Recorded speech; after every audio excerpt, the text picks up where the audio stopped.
I got a letter, and I can't say how I got it. I can't divulge the source. But I received a letter from Michael Avenatti. I didn't get it from Michael Avenatti. Let me rephrase that.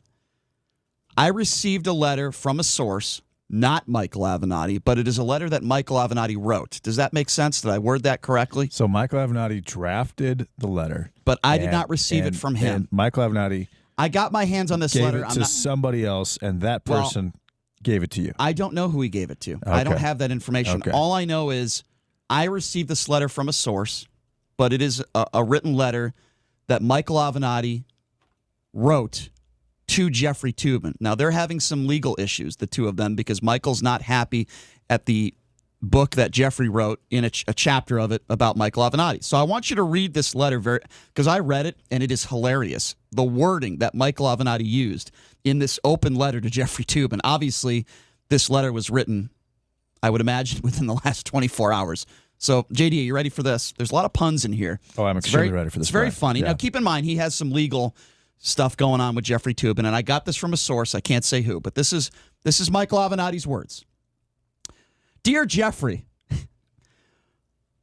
I received your letter, which failed to address all of my allegations detailing your purposeful defamation. Thank you for not hand-delivering it to me.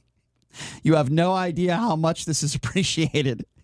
I apologize for not responding via Zoom, as I know the affinity you and your counsel have for that medium, especially because it allows you to really get everything out in the open. I don't know if I'm going to be able to get through this letter. It's pretty funny. Do you like it so far? But I just love to watch other people.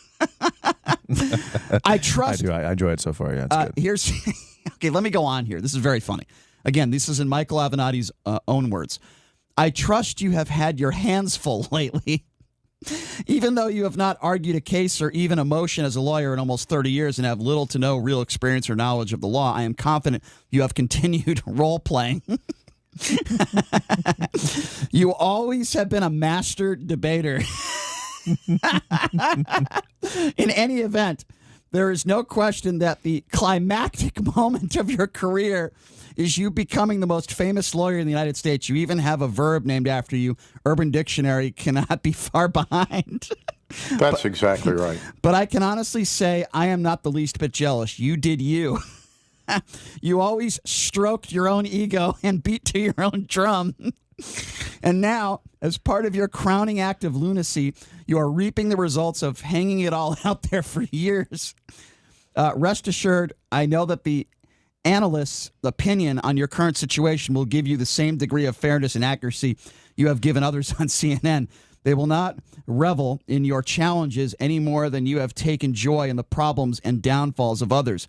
They will report the facts as accurately as you have. Don't let people snooker you into believing that whole karma thing.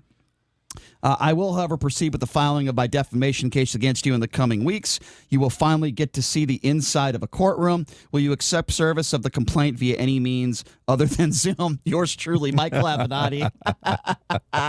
Again, the reason why Michael is not a big fan of Jeffrey, good. the reason why Michael is not a big fan of Jeffrey Toobin is because Toobin just put a book out, and in that book there's a chapter that does not shed Michael Avenatti in a very good light. It's literally dedicated to Michael Avenatti, the entire chapter. In a way, Toobin is kind of obsessed with Avenatti, and I've talked to Michael about this. And, do you think it's possible that Jeffrey Toobin, at some point in his life, has masturbated to Michael Avenatti, possibly when he was talking to Tucker Carlson?